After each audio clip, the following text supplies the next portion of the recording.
ये यदि H G का कोई सब ग्रुप हो और and H belong in H, तो H is equal to H H, यानी ये राइट कोसेट एच के इक्वल होगा और ये लेफ्ट कोसेट भी एच के इक्वल होगा यदि एच ग्रुप जी का सब ग्रुप हो और एच का मेंबर हो।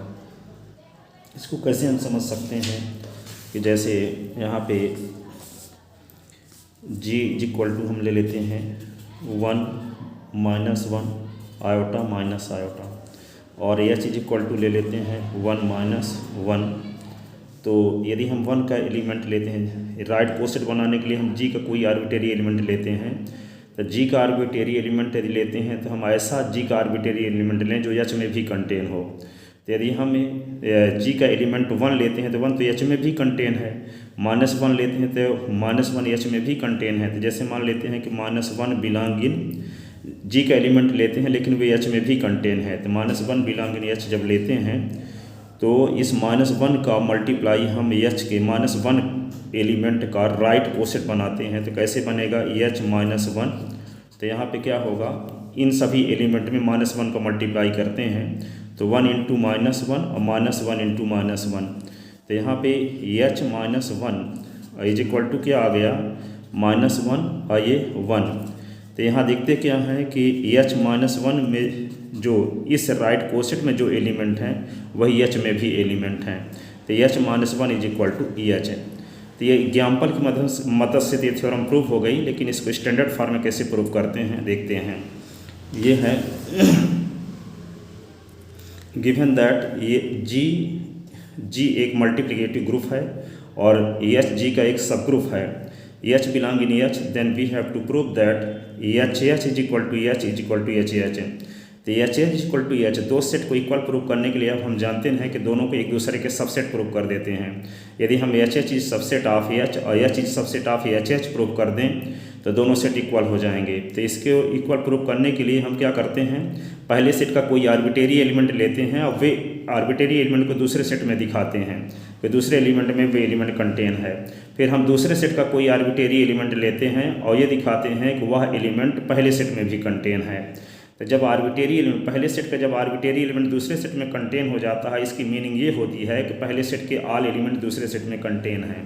और जब दूसरे सेट का आर्बिट्रेरी एलिमेंट पहले सेट में आ जाता है, इसका अर्थ ये होता है कि दूसरे सेट के भी ऑल एलिमेंट पहले सेट में कंटेन हैं। और जब ऐसी कंडीशन में दोनों सेट इक्वल सेट हो जाते हैं, ठीक है। तो यहाँ पे एच इस सबसेट ऑफ एच और एच इस सबसेट ऑफ एच प्रूव करेंगे।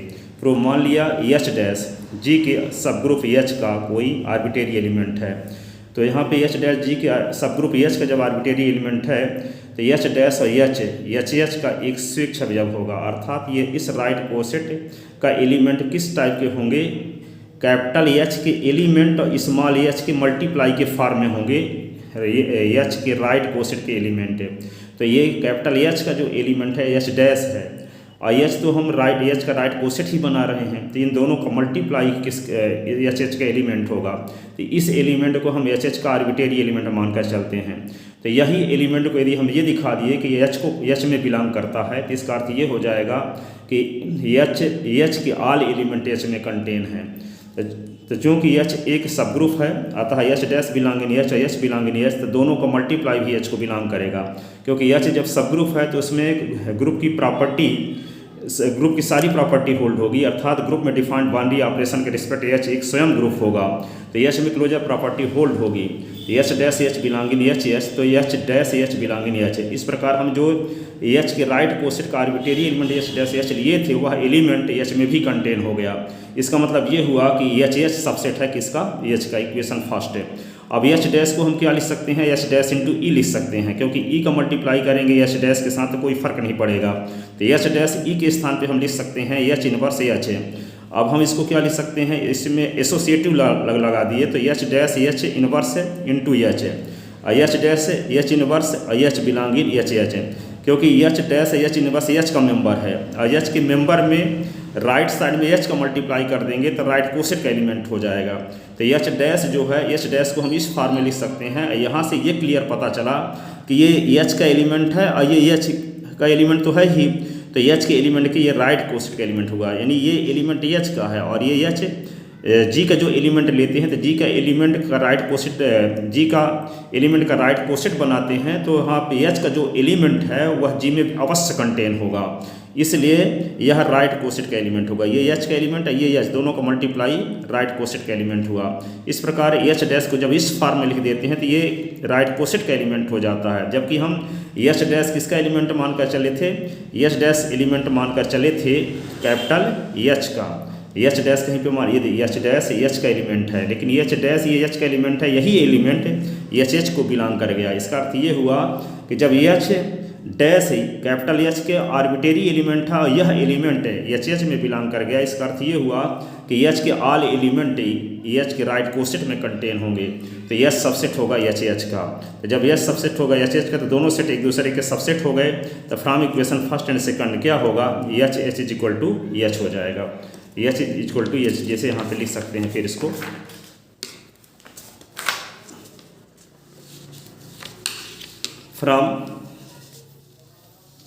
from first and second H is equal to H. Similarly we can show that H is equal to H, यानी ये एच लेफ्ट कोसेट के equal ही होगा। इस प्रकार ये तीनों इक्वल हैं। अगली थ्योरम है, किसी भी सबग्रुप के कोई भी दो राइट कोसेट या तो डिसजॉइंट होते हैं या कि आइडेंटिकल होते हैं। किसी भी सबग्रुप के कोई भी दो राइट कोसेट या तो डिसजॉइंट या कि आइडेंटिकल होते हैं। इसको हम कैसे समझ सकते हैं, इस प्रकार से, जैसे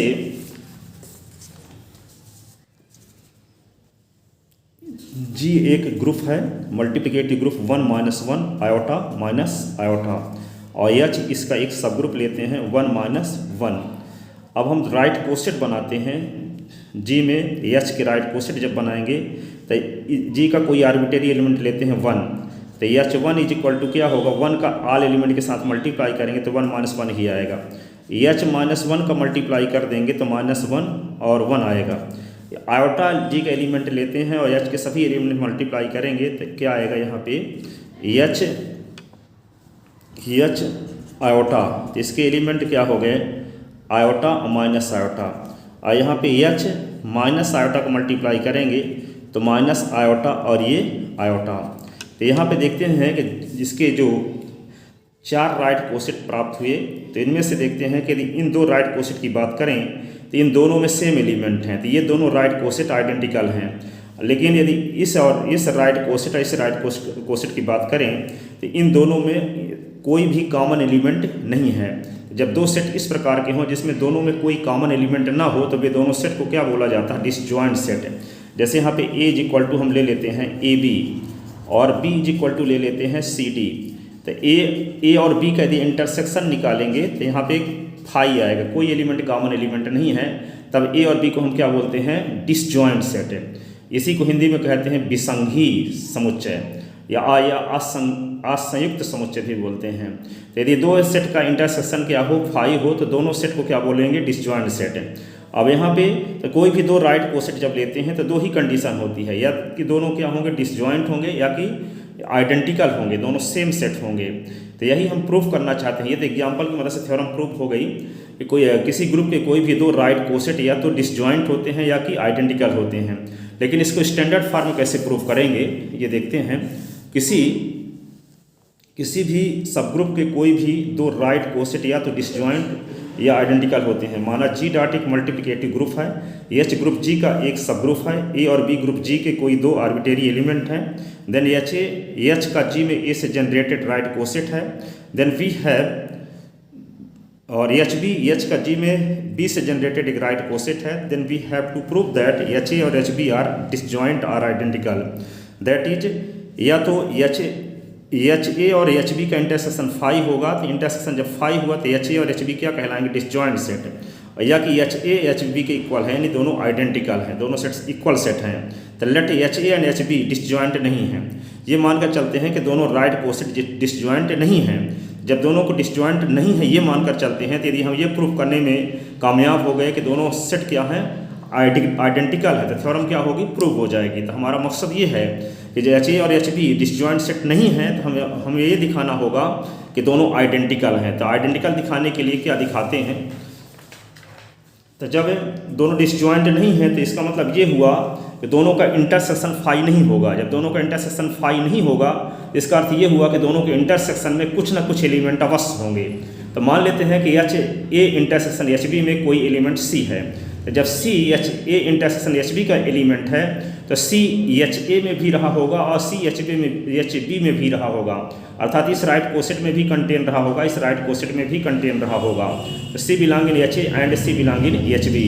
यदि c belong in H a union H b होता तो सी अथवा एच ए में रहा होगा और सी एच बी में रहा होगा, लेकिन जब यहाँ पे इंटरसेक्शन का एलिमेंट है सी तो इसका मतलब c belong in H A and यहाँ लगेगा और c belong in H b. तो सी बिलोंग इन जो सी जब एच ए के राइट कोसेट का एलिमेंट है तो ये क्या होगा, एच के एक एलिमेंट ए के मल्टीप्लाई के फॉर्म में होगा। तो मान लेते हैं एच का कोई एलिमेंट एच वन है, एच वन ए टाइप का होगा सी, और सी किसका एच बी का एलिमेंट है तो एच के एक एलिमेंट और बी के मल्टीप्लाई के फॉर्म में होगा सी। तो सी belong in H two B, जहाँ की एच टू किसका एलिमेंट है एच का, जहाँ एच वन और H two belong in H. तो यहाँ पे सी की वैल्यू ये भी है, सी की वैल्यू ये भी है, तो दोनों को इक्वल कर दिए, H one is equal to H two B. तो दोनों के लेफ्ट साइड में एच वन के इन्वर्स का मल्टीप्लाई कर दिए, तो एच वन के इन्वर्स का मल्टीप्लाई कर दिए तो एच वन का इन्वर्स एच वन को एक साथ लिख दिए, जिसको हम बोलेंगे एसोसिएटिव लॉ से। अब यहाँ एच वन का इन्वर्स एच वन मिलकर क्या हो गया, ई हो गया, और ई ए इज इक्वल टू क्या होगा, एच थ्री बी। यहाँ पे इसको लिख सकते हैं ये, अब इसको जब इस रूप में लिख सकते हैं तो यहाँ पे एच वन का इन्वर्स एच वन मिलके हो गया ई, तो ई ए इज इक्वल टू क्या होगा, ये एच वन का एलिमेंट है, ये एच का एलिमेंट है, ये भी एच का एलिमेंट है, और एच सब ग्रुप है तो दोनों का मल्टीप्लाई भी किसका एलिमेंट होगा, एच का एलिमेंट होगा। तो दोनों को मल्टीप्लाई करने से जो रिजल्ट आएगा उसको हम एच थ्री मान लिए, तो H three is equal to H one का इन्वर्स एच टू, तो यहाँ पे एच थ्री बी आ गया। तो ए की ई का मल्टीप्लाई ए के साथ करें तो कोई फर्क नहीं पड़ेगा, तो a is equal to H three b. अब we see that H a पर हम विचार करते हैं, तो H a is equal to क्या होगा, एच और ए के स्थान पे हम क्या लिख दिए, एच थ्री बी, तो एच थ्री बी लिख दिए। अब इन दोनों को इकट्ठा लिख दिए, H H three is equal to b. अब H H three is equal to क्या होगा, एच, क्योंकि इसके प्रीवियस थ्योरम हमें पढ़ चुके हैं, यदि एच बिलोंग इन एच है तो क्या होता है, H H is equal to H होता है। तो जब एच थ्री एच का मेंबर है तो H H three is equal to क्या हो जाएगा, एच। तो एच एच थ्री के स्थान पे एच लिख दिए, तो यहाँ पे इन दोनों के स्थान पे एच जब लिख दिए तो ये भी है ही, तो H a is equal to H b आ गया, तो H is equal to H b आ गया। इसका मतलब ये हुआ कि जब दोनों राइट कोसेट को हम क्या मानकर चले कि डिसजॉइंट नहीं है, तो जब दोनों डिसजॉइंट नहीं हैं तो दोनों क्या आ गए, आइडेंटिकल हो गए। इसका मतलब यदि हम आइडेंटिकल नहीं है ये मानकर चलें तो दोनों डिसजॉइंट हो जाएंगे। अतः यदि दो राइट कोसेट डिसजॉइंट नहीं है तो आइडेंटिकल हैं, अतः प्रमाणित हुआ कि दो राइट कोसेट या तो डिसजॉइंट होते हैं या कि आइडेंटिकल होते हैं।